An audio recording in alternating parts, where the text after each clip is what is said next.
नवीन निवास रे बड़ बैठक एकाठी हेले बीजेडी बड़ नेता सांप्रतिक परिस्थिति को नहीं हेला आलोचना। नवीन निवास रे एकाठी होइथिले बीजेडी अनेक वरिष्ठ और अभिज्ञ राजनेता। अचानक नवीन निवास रे बैठक को नहीं एबे विरोधी शिविर मध्य अस्थिर होइछि। नवीन पुणी केउ रणनीति प्रस्तुत कले ताहाकु नहीं एबे जोरदार चर्चा आलोचना। नवीन सुस्थ होगा पर घर सजाड़े को नहीं एबे राजनीति महल रे अनेक कथा शुणा मिलुछि। बीजेडी सुप्रीमो तथा विरोधी दल नेता नवीन पट्टनायक एकत्र बसी राज्यर सांप्रतिक परिस्थिति संपर्क में विस्तृत आलोचना करथिले किछि नेता, जेउथिरे सामिल थिले डॉक्टर अरुण साहू सहित दलर वरिष्ठ नेता चिरंजीव विश्वाल, भृगु बक्सीपात्र, लेनिन महांती, प्रफुल्ल सिंह, रघुनाथ साहू, मोहम्मद शकील, लोरा महापात्र।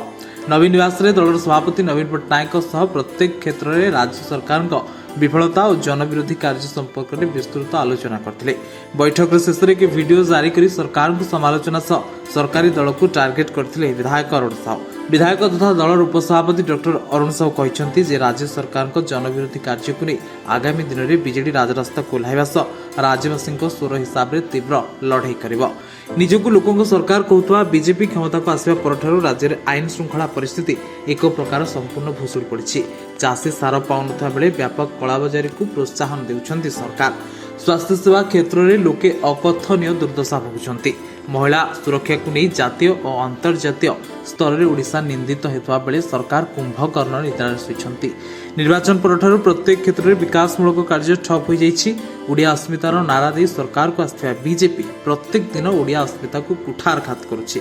आगामी दिन में राज्यवासी स्वर हिसाब से विजु जनता दल बीजेपी सरकार को प्रत्येक जनविरोधी कार्य को तीव्र विरोध करी मोहन सरकार को ऊपर खूब बर्षिथिले नयागढ़ विधायक अरुण साहू।